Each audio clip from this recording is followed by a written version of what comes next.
എല്ലാവർക്കും സലു കിച്ചനിലേക്ക് സ്വാഗതം. ഇന്ന് ഞാൻ ഇഞ്ചി വെളുത്തുള്ളി പേസ്റ്റ് റെഡിയാക്കുന്നതാണ് കാണിക്കുന്നത്. അപ്പോൾ ദാ ഞാൻ 3/4 കിലോ ഇഞ്ചിയും 3/4 കിലോ വെളുത്തുള്ളിയും വൃത്തിയാക്കി കഴുകിയെടുത്ത് വെച്ചിരിക്കുന്നത് ഞാനൊരു ചോപ്പറിലേക്ക് ഇട്ട് ആദ്യം തന്നെ ഒന്ന് ചോപ്പ് ചെയ്തെടുക്കണം. അപ്പം നമ്മളുടെ കയ്യിൽ ചോപ്പർ ഇല്ലെങ്കിലും പ്രശ്നമൊന്നുമില്ല. മിക്സിയുടെ ജാറിൽ 2-3 ബാച്ചായിട്ട് നമ്മളിത് ചെയ്തെടുക്കണം എന്നേ ഉള്ളൂ. അപ്പം ഞാൻ എളുപ്പത്തിന് വേണ്ടിയിട്ടാണ് ഇങ്ങനെ കാണിച്ചെടുക്കുന്നത്. ഒരു 8 വർഷം മുൻപുള്ള എന്റെ വീഡിയോ എടുത്താൽ കാണാം ഇഞ്ചി വെളുത്തുള്ളി പേസ്റ്റ് തയ്യാറാക്കുന്നത്. അപ്പൊ കുറെ പേര് ഈ പുതുതായിട്ട് വന്ന ആൾക്കാരാണെന്ന് തോന്നുന്നു എന്റെ അടുത്ത് വീണ്ടും ഇത് എങ്ങനെയാണ് ഉപയോഗിക്കുന്നതെന്ന് ചോദിച്ചിരുന്നു. അപ്പൊ അതുകൊണ്ടാണ് ഞാൻ ഇടയ്ക്കുള്ള വീഡിയോയിലൊക്കെ ഇത് ഉൾപ്പെടുത്തുന്നത്. അപ്പൊ ദാ ഇത് ഞാൻ എല്ലാം ചോപ്പ് ചെയ്ത് എടുത്ത് വെച്ചിട്ടുണ്ട്. അപ്പൊ 2-3 ബാച്ചായിട്ടല്ലേ എടുത്തത്. എന്നിട്ട് ആ മിക്സിയുടെ ജാറിലേക്ക് അരയ്ക്കുന്ന ജാറിലേക്ക് ഇതിട്ട ശേഷം കുറച്ച് വെള്ളം ഇതിലേക്ക് ഒഴിച്ചിട്ട് ഇനി ഇതൊന്ന് അരച്ചെടുക്കുക. ഇങ്ങനെ വെള്ളം ഒഴിക്കണം എന്തെന്ന് വെച്ചാൽ എങ്കിൽ മാത്രമേ ഇത് സെറ്റായി കിട്ടത്തുള്ളൂ. കറക്റ്റ് രീതിയിൽ നമുക്കിത് സെറ്റായി കിട്ടണം.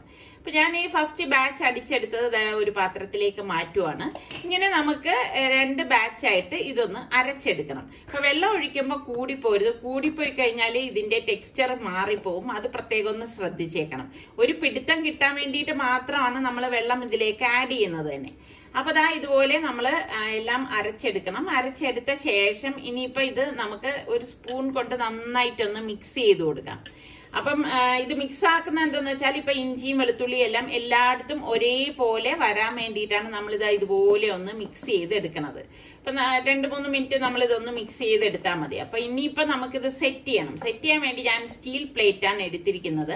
എടുത്ത ശേഷം നമുക്ക് ഈ ഇഞ്ചി വെളുത്തുള്ളി പേസ്റ്റ് ഇതിലേക്ക് ഇട്ടിട്ട് ഒന്ന് ലെവൽ ചെയ്ത് കൊടുക്കണം. അപ്പൊ നമുക്ക് എത്രയാണോ തിക്നെസ് വേണ്ടത് അതിനനുസരിച്ച് ഒന്ന് ലെവൽ ചെയ്ത് കൊടുത്താൽ മതി. അപ്പൊ ഇങ്ങനെ എടുക്കുമ്പോൾ നമുക്ക് നമ്മളുടെ സൗകര്യത്തിനനുസരിച്ച് നമുക്കിത് കട്ട് ചെയ്ത് എടുക്കാൻ സാധിക്കും. ഇപ്പൊ നമ്മൾ ഐസ് ട്രേയിലൊക്കെയാണ് വെക്കണമെങ്കിൽ അതിനൊരു ലിമിറ്റ് ഉണ്ടല്ലോ. അത്രയും മാത്രമേ നമുക്ക് റെഡിയാക്കാൻ പറ്റത്തുള്ളൂ. അപ്പൊ ഇതുപോലെ നമ്മൾ 1-2 കണ്ടെയ്നറിൽ സെറ്റാക്കാൻ വയ്ക്കുകയാണെങ്കിൽ നമുക്കൊരു 5-6 മാസത്തേക്ക് തന്നെ ഇത് ഉപയോഗിക്കാനുണ്ടാവും കേട്ടോ. അപ്പൊ എനിക്കിവിടെ എപ്പോഴും ആവശ്യമുള്ളത് കൊണ്ടാണ് ഞാനിവിടെ കുറച്ചധികം എടുത്തിട്ട് ഇതുപോലെ സെറ്റ് ചെയ്ത് വെക്കുന്നത്. സാധാരണ ഞാൻ 1 കിലോയൊക്കെയാണ് എടുക്കുന്നത്. 1 കിലോ ഇഞ്ചി ആണെങ്കിൽ 1 കിലോ വെളുത്തുള്ളി അങ്ങനെ എടുക്കും. അപ്പൊ ഞാൻ വൈകുന്നേരമാണ് ഇതെല്ലാം സെറ്റ് ചെയ്യാൻ ഫ്രീസറിലേക്ക് വെച്ചത്. എന്നിട്ട് ഞാൻ നമ്മളുടെ ടെറസിലേക്ക് വന്നപ്പോൾ ഉള്ള നമ്മളുടെ അസ്തമന കാഴ്ചയാണ് ഈ കാണുന്നത്. നല്ല രസമുണ്ടല്ലേ? ഇതാണ് നമ്മളുടെ ഇന്നത്തെ 5:42 പ്രഭാത കാഴ്ച. നല്ല ഭംഗിയാണ് കേട്ടോ. കണ്ടിങ്ങനെ നമ്മൾ നിന്നു പോവും. അപ്പൊ ഞാന് വെള്ളം തിളപ്പിക്കാൻ വെച്ചിട്ടാണ് ആകാശ കാഴ്ച കാണാനായിട്ട് പോയത്. അപ്പൊ തിരിച്ചു വന്നപ്പോഴേക്ക് വെള്ളം എല്ലാം കറക്റ്റിന് റെഡിയായി ഇരിപ്പുണ്ടായിരുന്നു. അപ്പൊ അതിനെയൊക്കെ ഒന്ന് മാറ്റി വെച്ചിട്ട് ഇനിയിപ്പം ചായ ഇടാനായിട്ട് പോണം. അപ്പം നമ്മളുടെ ഡെയിലി ഉള്ള രാവിലെ പ്രഭാത ജോലികൾ എന്ന് പറഞ്ഞാൽ ഇതൊക്കെ തന്നെയാണ് കേട്ടോ. അതിനൊരു മാറ്റവും ഉണ്ടാവത്തില്ല. പിന്നെ മുൻപൊക്കെ എനിക്കിങ്ങനെ ഈ നമ്മളുടെ പാല് കിട്ടുമ്പോഴേക്ക് ഞാൻ ഈ മഞ്ഞ കവറിലെ പാലെടുക്കുമായിരുന്നു. അപ്പൊ എനിക്കിപ്പോ അത് തീരെ കട്ടിയില്ലാന്ന് തോന്നിപ്പോണ്. ഇങ്ങനെയാണ് ചില സമയം എനിക്കാണെങ്കിൽ. പക്ഷെ ചായക്ക് അങ്ങനെ ഭയങ്കര കട്ടിയുള്ളത് ഇവിടെ എനിക്കാണെങ്കിലും നിസാറിക്കാണെങ്കിലും ഇഷ്ടമല്ല കേട്ടോ. ഇപ്പൊ നമ്മളുടെ സുൽത്താനൊക്കെ അവരൊന്നും ചായ കുടിക്കത്തില്ല. അവരൊക്കെ കാപ്പിയെ കുടിക്കത്തുള്ളൂ. എപ്പോഴെങ്കിലും ആയിരിക്കും. അല്ലാതെ നിർബന്ധമൊന്നും ഇല്ല കാപ്പി കുടിക്കണം എന്നൊന്നും. അപ്പൊ കാപ്പി കുടിക്കുന്ന സമയത്ത് തന്നെ സുൽത്താൻ പറയും, ഉമ്മ ഇത് കട്ടി കുറവാണ്, പിന്നെ അതുപോലെ അവർക്കൊന്നും കടുപ്പം വേണ്ട, അങ്ങനെയൊക്കെയാണ്. പക്ഷെ ഞങ്ങൾക്ക് അങ്ങനെയല്ല കേട്ടോ. ചായക്ക് ഇങ്ങനെ ഒരുപാട് കട്ടിയുള്ളത് ഇഷ്ടമില്ല. അപ്പൊ ഓരോരുത്തർക്കും ഓരോരോ ഇഷ്ടങ്ങളല്ലേ. ഇപ്പൊ ചായ എപ്പോഴും ഒരുപാട് കട്ടിയും ആവാൻ പാടില്ല, ഒരുപാട് അങ്ങനെ കട്ടിയില്ലായ്മയും വരാൻ പാടില്ല. അതിന്റെ ആ ഒരു കറക്റ്റ് പരുവത്തിലായാൽ മാത്രമേ കുടിക്കുമ്പോൾ നല്ല ടേസ്റ്റ് ഉണ്ടാവത്തുള്ളൂ. അപ്പൊ ദാ നമ്മുടെ ചായയൊക്കെ റെഡി ആയിട്ടുണ്ട്. അപ്പൊ എപ്പോഴും ഇങ്ങനെയാണ് കേട്ടോ. നിസാറിക്കയും പിള്ളേരും ഒക്കെ പള്ളിയിൽ നിന്ന് വരുന്ന ആ ഒരു സമയം നോക്കിയായിരിക്കും ഞാൻ ചായ ഇടുന്നത്. ഇപ്പം ഇവിടെ നമ്മൾ 3 പേര്, ഞാനും നിസാറിക്കയും മോള് മാത്രമേ ചായ കുടിക്കത്തുള്ളൂ. ഞാൻ പറഞ്ഞില്ലേ, പിള്ളേർക്ക് കാപ്പി വേണമെങ്കിൽ അവര് പറയും. ആ ദിവസങ്ങളിൽ മാത്രമേ ഉണ്ടാക്കി കൊടുക്കത്തുള്ളൂ. അല്ലാതെ ഡെയിലി അവർക്ക് അങ്ങനെ ഒരു ശീലം ഇല്ല. അപ്പം ചായ മാത്രമേ ഇപ്പം റെഡിയാക്കുന്നുള്ളൂ. കറക്റ്റായിട്ട് ഞാൻ ഗ്ലാസ്സിലേക്കൊക്കെ ഒഴിച്ചു വെക്കുമ്പോൾ അവര് പള്ളിയിൽ നിന്ന് വരുന്ന സമയമാവും. അപ്പൊ അത് കണക്കാക്കിയാണ് ഞാൻ റെഡിയാക്കുന്നത്. ദേ കണ്ട, നിസാറയ്ക്കയും സുൽത്താനും കൂടെ പള്ളിയിൽ നിന്ന് വരെയെന്ന്. അപ്പൊ ഞാൻ ദാ 1 കപ്പ് ചെറുപയർ പരിപ്പ് കറി ഉണ്ടാക്കാൻ വേണ്ടിയിട്ടാണ് കേട്ടോ ഒരു ബൗളിലേക്ക് ഇട്ടിട്ട് ഇനി നന്നായിട്ടൊന്ന് കഴുകിയെടുക്കാം. അപ്പൊ നമുക്ക് പുട്ടിനായാലും ഇടിയപ്പത്തിനായാലും ചപ്പാത്തിക്കൊക്കെ ആയാലും രാവിലെ എന്തുണ്ടാക്കും എന്ന് ആകെ എല്ലാവർക്കും ഒരു പരിഭ്രമമുണ്ട് അല്ലേ. അപ്പം ഇന്നിപ്പോ ഞാൻ വിചാരിച്ചപ്പം ചെറുപയർ കറി ഉണ്ടാക്കാന്ന്. അപ്പൊ പയർ നന്നായിട്ടൊന്ന് കഴുകിയെടുക്കണം. കഴുകിയെടുത്ത ശേഷം ഞാൻ ഈ പയറിനെ ഒരു പാനിലേക്ക് ഇടും. അപ്പൊ 2-3 ടൈപ്പിൽ ഞാനിങ്ങനെ പയർ കറി ഉണ്ടാക്കാറുണ്ട്. പിന്നെ പലഹാരങ്ങൾക്കുള്ള പയർ കറി ഞാൻ ഇതുപോലെയാണ് തയ്യാറാക്കുന്നത്. അപ്പൊ ഈ പാനിലിട്ട് ആ വെള്ളം എല്ലാം ഒന്ന് വറ്റി വരണം. എന്നിട്ട് പയറൊന്ന് റോസ്റ്റ് ആയിട്ട് കിട്ടണം. അപ്പൊ ഇതിവിടെ ഒന്ന് റെഡിയാകുന്ന നേരം കൊണ്ട് ഞാൻ ഫ്രീസറിൽ സെറ്റ് ചെയ്യാൻ ഇന്നലെ വെച്ചിട്ടുണ്ടായിരുന്നല്ലോ ഇഞ്ചി വെളുത്തുള്ളി പേസ്റ്റ്, അത് ദേ പുറത്തേക്ക് എടുത്തുകൊണ്ട് വന്നിട്ടുണ്ട്. ഇവിടെ സെറ്റായി വന്നിട്ടുണ്ട്.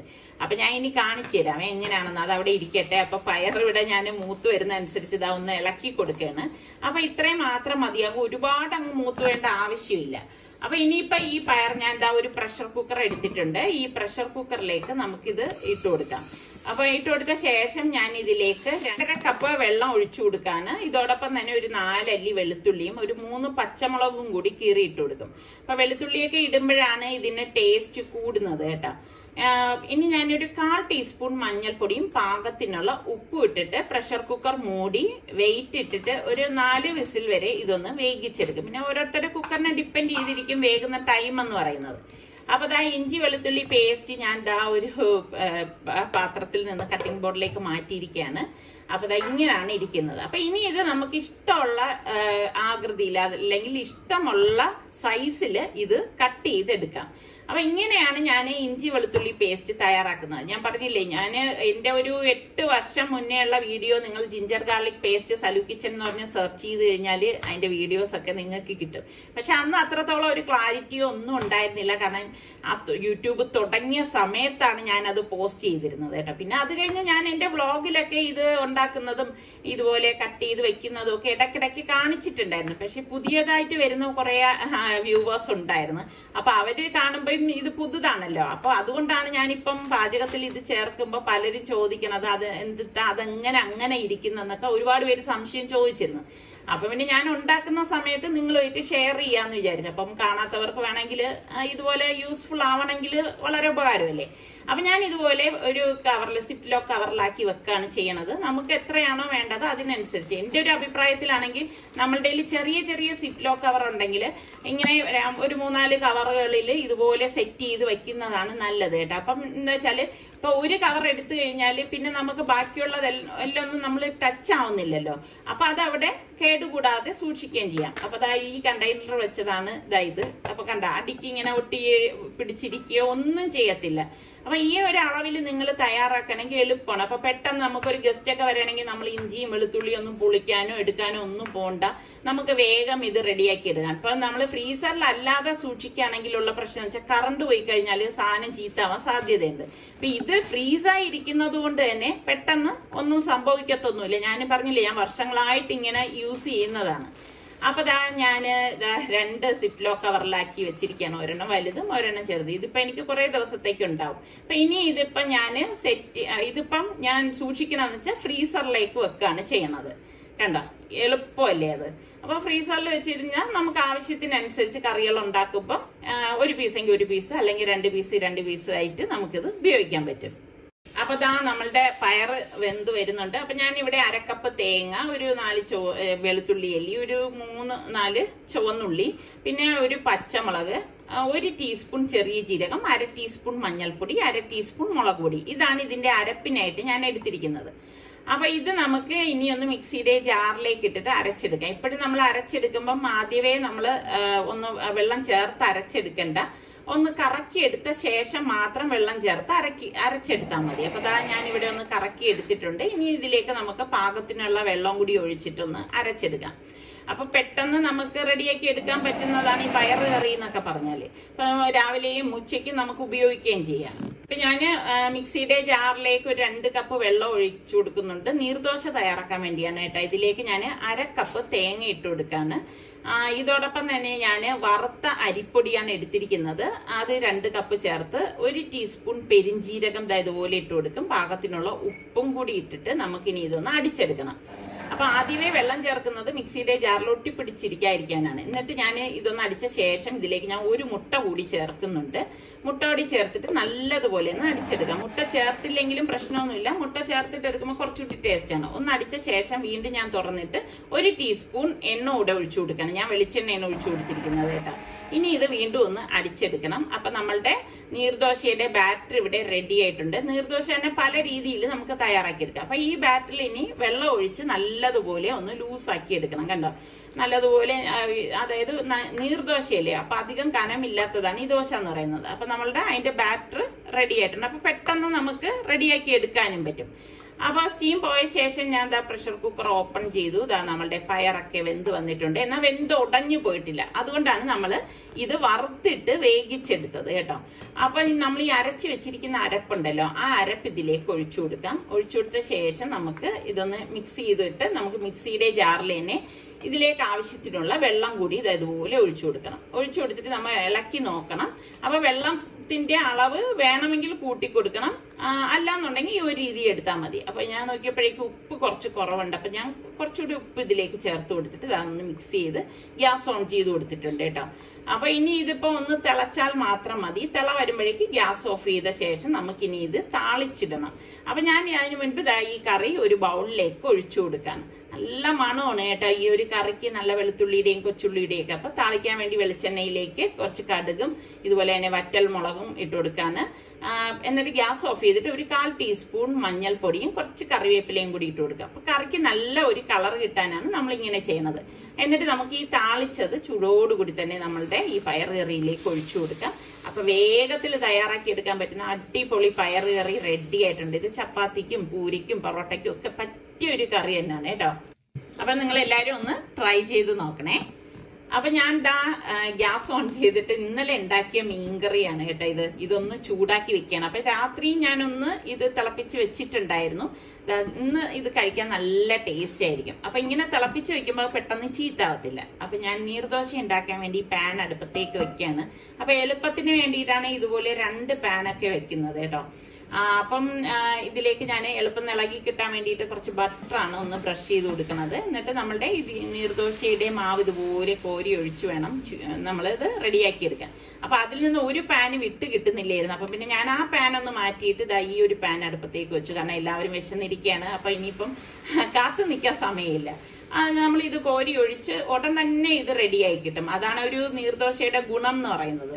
പക്ഷെ ഒരു 3-4 കഴിച്ചാലേ വയറ് നിറയത്തുള്ളൂ കേട്ടോ. കാരണം വളരെ കനം കുറഞ്ഞ ദോശയല്ലേ ഇത്.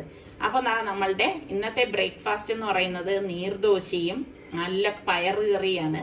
അത് നല്ലൊരു കോമ്പിനേഷനാണ് കേട്ടോ ഈ നീർദോശയും പയറുകറിയും എന്ന് പറയുന്നത്. അപ്പൊ നിങ്ങൾക്ക് ഈ പയറുകറിയുടെ കൂടെ കഴിക്കാൻ ഇഷ്ടമുള്ള പലഹാരം ഏതാണ്? ചിലർക്ക് പുട്ടായിരിക്കാം അല്ലെ, ചിലർക്ക് ഈ പറഞ്ഞ മാതിരി ഗോതമ്പ് പുട്ടായിരിക്കാം. അപ്പൊ നിങ്ങൾക്ക് ഏതാണ് ഇഷ്ടം എന്നുകൂടി ഒന്ന് പറയണേ. അപ്പൊ നമ്മളെല്ലാവരും ബ്രേക്ക്ഫാസ്റ്റ് കഴിക്കാനായിട്ട് പോവാണ്. ഞാൻ പിന്നെ എല്ലാവർക്കും റെഡിയായ ശേഷം മാത്രമേ ടേബിളിലേക്ക് കൊണ്ടുവന്ന് വെക്കാറുള്ളൂ കേട്ടോ. അപ്പൊ എല്ലാവർക്കും ഒരുമിച്ചിരുന്ന് കഴിക്കാമല്ലോ. അത് കാരണം ഈ ചൂടോടുകൂടി തന്നെ പെട്ടെന്ന് ചുട്ട് ഓരോ പ്ലേറ്റിലേക്ക് അങ്ങ് മാറ്റും. അപ്പൊ ഇന്നത്തെ ബ്രേക്ക്ഫാസ്റ്റ് ഇത് തന്നെയാണ്.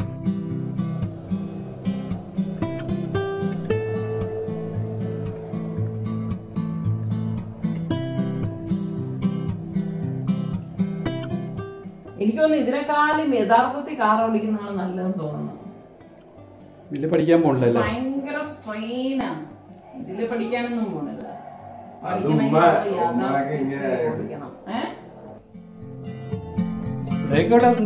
ബ്രേക്കിന്റെ ആവശ്യം വന്നില്ല.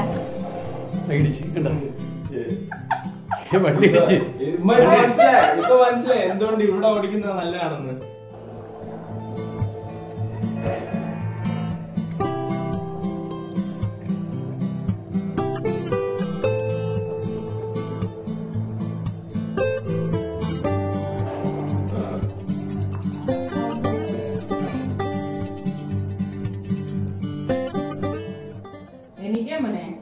തോന്നുന്നു യഥാർത്ഥത്തിൽ കാർ ഓടിക്കുന്നതാണ് ഇതിനെക്കാളും. അങ്ങനെയല്ല, ഇതിലാദ്യം ഓടിച്ച് പഠിക്കണം. എന്താന്ന് വെച്ചാൽ എല്ലാം വേറ്റ് ഇപ്പൊ ഓരോ മരങ്ങളും വണ്ടികളും ഇടിച്ച് ശരിക്കുള്ള ഇതിൽ ഇടിച്ചാൽ പൈസ കൊടുക്കേണ്ടി വരും. ഇരിക്കാതെ നമ്മള് യഥാർത്ഥത്തിൽ പഠിക്കണം. അല്ലാതെ ഇത് ഇല്ല അങ്ങനെ ശരിയല്ല. ഇതിലാണെങ്കിൽ എന്തും ചെയ്യാം. ഹൈ സ്പീഡിലൊക്കെ പോകാം, കുഴപ്പമൊന്നുമില്ല. അപ്പൊ ഇതൊക്കെ ആണെങ്കിൽ അങ്ങോട്ട് പൈസ കൊടുക്കണം. ആർക്കും റിസ്കും ഇല്ല ഇതിൽ ഓടിച്ച് ഇത് ചെയ്യാണെങ്കിൽ. അല്ല പഠിക്കണല്ല, ഇതിൽ ഓടിച്ച് കളിക്കാനാണെങ്കിൽ ഇതില് റിസ്ക് ഇല്ല. തിരിക്കുമ്പോ സ്പീഡിൽ തിരിക്കുന്നു, മറ്റേ വണ്ടി പോലെ അതെ വണ്ടി ശരിക്കും വണ്ടി എങ്ങനെ തിരിക്കണം അതേപോലെ തിരിക്കുന്നിട്ട് ഇത് ലെഫ്റ്റിലാവുമ്പോ പോകുന്നത്. അമേരിക്കയാണ് റൈറ്റ് സൈഡിൽ പോകും. അത് മാത്രല്ല ഉമ്മ ഈ സ്പീഡ് അനുസരിച്ച് സ്റ്റിയറിംഗ് ഇത് മറ്റേ ഡ്രൈവിംഗ് അങ്കിൾ അയച്ചു കൊടുക്കാം വീഡിയോ. ബ്രേക്ക് ഒന്നും ചവിട്ടുന്നില്ല, വിടുവാണ്. ആക്സിഡന്റ് ഓടിക്കുന്ന ഇങ്ങനെയാണോ പഠിപ്പിക്കുന്നത്? ഒന്നുമില്ല, നമ്മള് ഇങ്ങനെ കളിക്കണതൊക്കെ റോങ് തന്നെയാണ് കേട്ടാ. മറ്റേ നമ്മളുടെ യഥാർത്ഥത്തിൽ നമ്മള് വണ്ടിയിൽ കയറിയിരുന്ന് ഓടിക്കുമ്പോഴാണ് നമുക്ക് ആ ഒരു പെർഫെക്ഷൻ വരണം. എന്ത് ബന്ധമുണ്ട് ഇതിന്റെ അത്? ഉടായിപ്പോള് ഇപ്പൊ ഓടിക്കാൻ പഠിച്ചില്ല. ഇപ്പൊ ഒരു ഹെവി കാർ ഞാൻ ചെരുപ്പ് ഊരിയിട്ടിട്ടാണ് ഓടിക്കണം. സാർക്ക് എപ്പോഴും കുറെ, പക്ഷെ എനിക്ക് അതാണ് ശീലം. എന്റെ ഡ്രൈവിംഗ് മാഷ് എന്നെ അങ്ങനെയാണ് പഠിപ്പിച്ചത്. റിസ്വാനെ, നീ ഒന്ന് ഓടിച്ചു കാണിച്ചു വിടുമാക്ക്. റിസ്വാനെ, നിന്റെ എക്സ്പീരിയൻസ് എന്താണ്? അടിപൊളിയാ.